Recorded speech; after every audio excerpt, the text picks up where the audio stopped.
ଜୟ ଜଗନ୍ନାଥ। ଆଜି ମୋର ସମସ୍ତ ଭକ୍ତ ଭକ୍ତିନୀମାନଙ୍କୁ ହାର୍ଦ୍ଦିକ ଅଭିନନ୍ଦନ। ଆଉ ଆଜି ମୁଁ ଗୀତା ବିଷୟରେ କିଛି ପାଠ କରିବାକୁ ଯାଉଛି।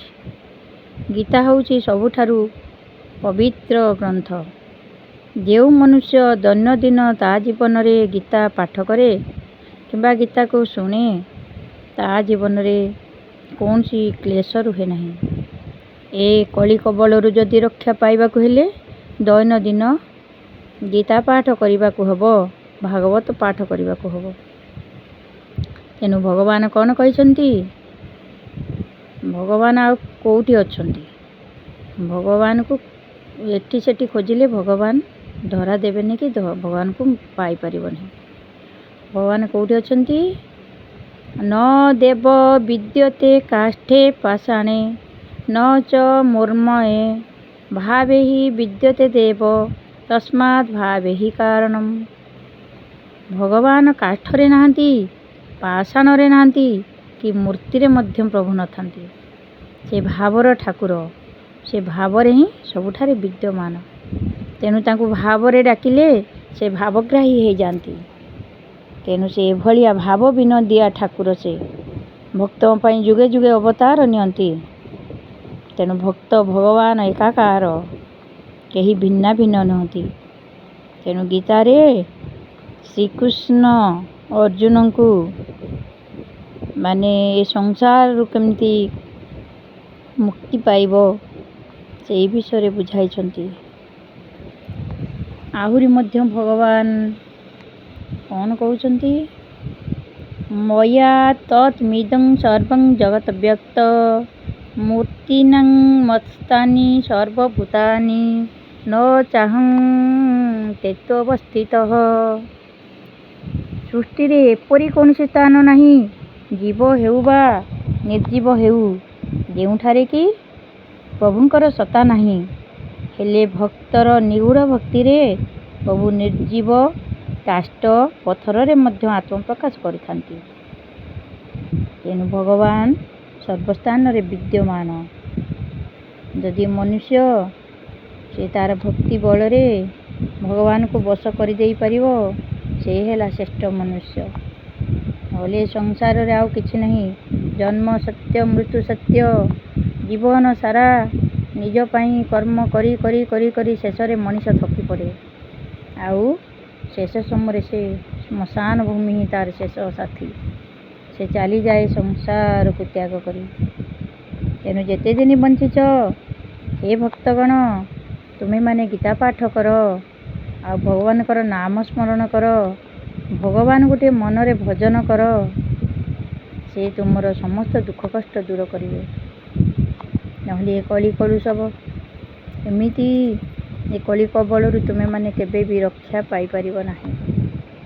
ତେଣୁ ଭଗବାନଙ୍କୁ ଶ୍ରଦ୍ଧାର ସହିତ, ଭକ୍ତିର ସହିତ ତୁମେମାନେ ଯଦି ପୂଜା କରିବ କିମ୍ବା ଜପ କରିବ, କିମ୍ବା ତାଙ୍କର ଗୀତା ପରମ ଗ୍ରନ୍ଥ ଅଟେ, ଆଉ ଭାଗବତ ଏସବୁ ଯଦି ପାଠ କରିବ, ତେବେ ତୁମେ କଳି କଳୁଷରୁ ନିଶ୍ଚୟ ଉଦ୍ଧାର ପାଇବ। ତେଣୁ ହେ ଭକ୍ତଗଣ, ଭଗବାନ ସର୍ବଦା ଅଛନ୍ତି, ଆଉ ଥିଲେ, ଆଉ ରହିଥିବେ ମଧ୍ୟ। କିନ୍ତୁ ମନୁଷ୍ୟ ନଥିବ। ମାଟିର ଦେହ ତାର ମାଟିରେ ମିଶିଯିବ। ପୃଥ୍ୱୀ ଆପ ତେଜ ବାୟୁ ଆକାଶ ପଞ୍ଚଭୂତ ଘେନି ଏ ଦେହ ପ୍ରକାଶ। ଏ ପଞ୍ଚଭୂତରେ ଦେହଟି ଆସିଛି, ଏ ପଞ୍ଚଭୂତରେ ଦିନେ ମିଳେଇଯିବ। ତେଣୁ ଏବେଠୁ ସାବଧାନ ହୋଇଯାଆନ୍ତୁ। ଗୀତା ଅଭ୍ୟାସ କରନ୍ତୁ, ଭଗବାନଙ୍କର ନାମ ନିଅନ୍ତୁ। ନାମ ରସାନ୍ୟତେ ନାହିଁ ନାନ୍ୟ ରସଂ। ନାମ ରସ ଠାରୁ ପୃଥିବୀରେ ବଡ଼ ରସ ନାହିଁ। ନାମ ହିଁ ଶ୍ରେଷ୍ଠ। ସେଇ ବିଷୟରେ ମୁଁ ଗୋଟାଏ ଛୋଟ ଉଦାହରଣ ଦେଉଛି ଆପଣଙ୍କୁ। ଥରେ ରାମ ଲକ୍ଷ୍ମଣ ସୀତା ବନକୁ ଗଲାବେଳେ ବହୁତ କ୍ଳାନ୍ତ ହୋଇଯାଇଛନ୍ତି। ସେମାନେ ସରଜୁ ନଦୀ କୂଳରେ ବସିଛନ୍ତି। ସେହି ସମୟରେ ସୀତା ପଚାରୁଛନ୍ତି, ରାମଚନ୍ଦ୍ରଙ୍କୁ ତୁମେ କାହିଁକି ଥକି ପଡ଼ିଛ? ତମର ମନ କାହିଁକି ଭଲ ନାହିଁ? ସେଇଠୁ ରାମ ଲକ୍ଷ୍ମଣ କହୁଛନ୍ତି, ଆମେ ତ ରାଜକୁମାର ଥିଲୁ, କେବେ ବି ଏ ବନରେ ଯିବା ଆସିବା କରିନାହୁଁ। ତେଣୁ ଆମକୁ ଟିକେ କଷ୍ଟ ଲାଗୁଛି। ତେଣୁ ଆମେ ଥକି ପଡ଼ି ଏଇଠି ଟିକେ ବିଶ୍ରାମ ନେଉଛୁ। ସେତେବେଳେ ସୀତା ସେମାନଙ୍କୁ ମାନେ କହିଥିଲେ, ତାଙ୍କର ଦୁଃଖ ଦୂର କରିବା ପାଇଁ ତାଙ୍କୁ କିଛି ପ୍ରଶ୍ନ ପଚାରିଥିଲେ ଦୁନିଆର ସବୁଠାରୁ ବଡ଼ ରସ କ'ଣ? ଦୁନିଆର ସବୁଠାରୁ ବଡ଼ ରସ କ'ଣ? ରାମଚନ୍ଦ୍ର କହିଲେ, ଆଖୁ ରସାନ୍ୟତେ ନାହିଁ ନାନ୍ୟ ରସଂ। ଆଖୁ ରସଠାରୁ ପୃଥିବୀରେ ବଡ଼ ରସ ନାହିଁ। କାରଣ ଆଖୁରୁ ଗୁଡ଼ରୁ ଚିନି ସବୁ ପ୍ରସ୍ତୁତ ହୁଏ। ତେଣୁ ଆଖୁ ରସ ହିଁ ଶ୍ରେଷ୍ଠ ରସ। ସୀତା କହିଲେ, ନା ନା, ଏ ରସ ଠିକ୍ ନୁହେଁ। କହିଲେ, ତୁମେ ଲକ୍ଷ୍ମଣ କୁହ, କେଉଁ ରସ ପୃଥିବୀରେ ଶ୍ରେଷ୍ଠ ରସ? ନା, ଲକ୍ଷ୍ମଣ କହିଲେ, ପୃଥିବୀରେ ସବୁଠାରୁ ଶ୍ରେଷ୍ଠ ରସ ହେଉଛି ବାତ୍ସଲ୍ୟ ରସ। ବାତ୍ସଲ୍ୟ ରସ ଠାରୁ ଆଉ ରସ ପୃଥିବୀରେ ନାହିଁ।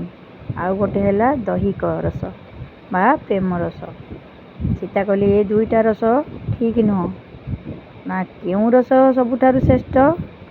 ନା, ସୀତା ଉତ୍ତର ଦେଲେ, ନା ନାମ ରସାନ୍ୟତେ ନାହିଁ ନାନ୍ୟ ରସଂ। ନାମ ରସଠାରୁ ପୃଥିବୀରେ ଶ୍ରେଷ୍ଠ ରସ ନାହିଁ। ଯେଉଁ ମନୁଷ୍ୟ ଭଗବାନଙ୍କର ନାମକୁ ସଦା ସର୍ବଦା ଶୟନେ ସପନେ ଅବା ଜାଗରଣେ ଜପ କରେ, ଭଗବାନ ତାର ବଶରେ ରହିଯାନ୍ତି। ଭଗବାନ ତାକୁ ସଦା ସର୍ବଦା ସହାୟ ହୁଅନ୍ତି। ତେଣୁ ହେ ବନ୍ଧୁଗଣ, ଆପଣମାନେ ମଧ୍ୟ ଭଗବାନଙ୍କର ନାମରେ ମଜିଯାଆନ୍ତୁ। ଭଗବାନଙ୍କର ନାମ କୀର୍ତ୍ତନ କରନ୍ତୁ। ଭଗବାନଙ୍କୁ ଧ୍ୟାନ କରନ୍ତୁ, ଜପ କରନ୍ତୁ।